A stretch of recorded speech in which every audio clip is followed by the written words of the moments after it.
The Joint Supervisory Body Meeting ended on a high note, with both governments signing resolutions as part of the implementation process after agreeing on issues. Also, we've agreed that we will invite international observers who will manage and witness the referendum process that is going to take place on Bougainville.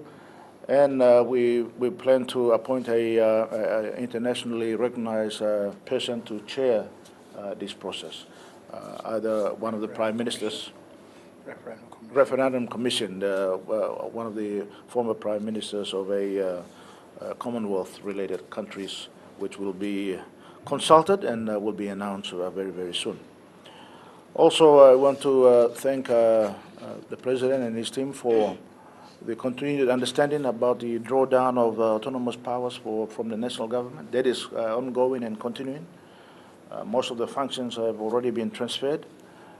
We are now in process of transferring the powers around fisheries, and those issues are now left to our officials to discuss and finalize before the next JSB meeting. I'm also happy to announce that we have concluded the grants that are going to Bougainville. There's been some disagreements on the formula and the calculations around it, but we have reached a conclusion that about how we can resolve that issue moving forward in the years ahead of us, and that is that we will tie to key projects on Bougainville, particularly on infrastructure. In response, President of the autonomous Bougainville government, Chief John Momis, was satisfied with the resolutions and said both governments have serious responsibilities with the implementation of the Bougainville Peace Agreement. The national government must have greater visibility in Bougainville in terms of construction of projects and programs that the ABG and the national government must jointly determine the priorities in Bougainville.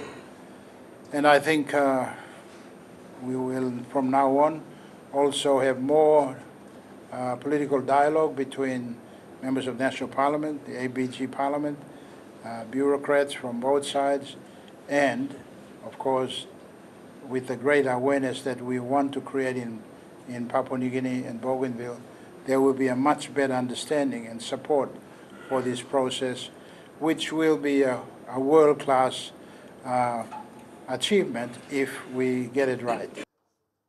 However, more political dialogue is needed to ensure what's stated in the peace accord is given priority. Very, very happy that an agreement could be reached after the JSB meeting, and it addresses a lot of issues that has been lingering in the minds of Bougainvilleans, especially in the issues of the BRC, the Bougainville Referendum Commission, and of course the RDG funding that is supposed to be coming in to the ABG.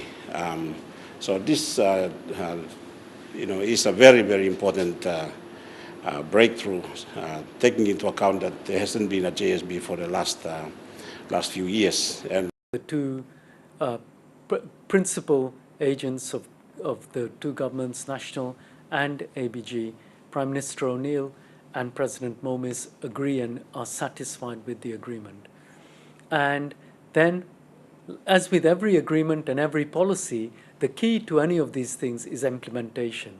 And so now we need to make sure that these things that have been agreed are properly implemented. And I want to again emphasize that one part of the discussions at the JSB today were about the importance of setting up very quickly the Referendum Commission. And the United Nations, I think, has an important role to play in supporting that work. And we will also need to mobilize resources so that we can play our part in contributing to the Referendum Commission's work and so on. Fabian Hakelitz, National EMTV News.